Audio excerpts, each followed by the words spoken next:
Hi, everybody. Mitch Tanbaum here. Thanks for joining me today. Today, I'm going to talk about security precautions you might want to take if you're traveling abroad. This comes in the wake of the TSA or Customs and Border Protection saying that the number of electronic devices being searched hit a new record again this year or this past year, but the number is very small. It's like in the tens of thousands. But still, if you're worried about it, there's stuff you can do, and depending on what you have on the device, then that may affect things. For example, if you have controlled unclassified information on the device, or if you have uh, classified information on the device, certainly if you obviously have personal information that you don't want to show to some random customs agent, then all of that applies. So given that, let's just talk a little bit about things. So will customs search your phone? Not likely, but could they? Absolutely. Do they need a warrant? No. Do they need reasonable suspicion? No. Generally speaking, U.S. persons are protected by the Fourth Amendment against unreasonable search and seizure, which means one without probable cause. But there's an exception in the Constitution for customs to do that without reasonable cause. So if you're crossing a border, or if you're just close to a border, within literally the current customs interpretation is within 200 miles of U.S. border. Well, that covers a large chunk of the United States if you think about northeast, south, and west. So, do you have to let a customs agent search your phone? No. If you're a U.S. citizen. If you are not a U.S. citizen, even if you're a green card holder, if you're not a U.S. citizen, you can be denied admittance into the United States if you won't let them look at your phone. If you're a U.S. citizen, they can't deny you entrance, but they can keep your phone. If they do want to keep your phone for whatever reason, ask for a receipt. There's a form for that, of course. The government's got a form for everything.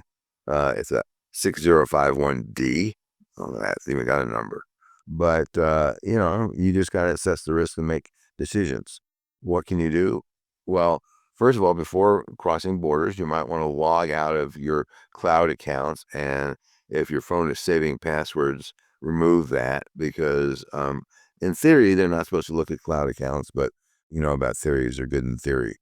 You want to back up your data. So if for whatever reason you choose to wipe your phone, or they wipe your phone accidentally, you have your data. You want to deep clean your devices, remove any apps you don't want the border folks asking questions about.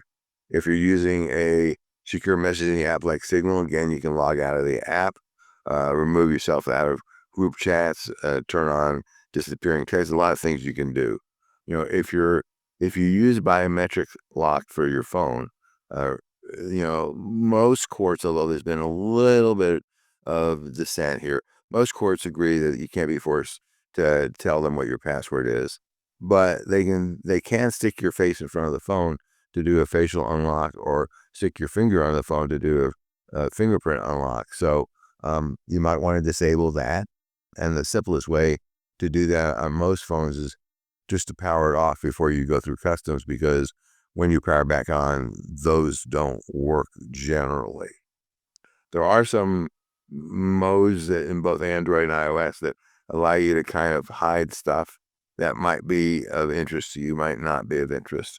So, that's kind of the things that you could do. Another thing that you can do, and most large companies do, is they take burner phones and burner laptops. And that way, if customs decides they want to take your phone, then really nothing on it. Whatever you need is in the cloud. You can download it to your device. When you're using it, re-upload it back to the cloud. When you're done, delete it off your device. And that way, you don't care. I mean, yeah, maybe you lost a cheap laptop or a cheap phone, but beyond that, you don't really care. That's what most large companies do. So if that's an option for you, that works.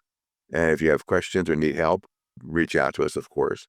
The Electronic Freedom Foundation, the EFF, has done a lot of work on border searches.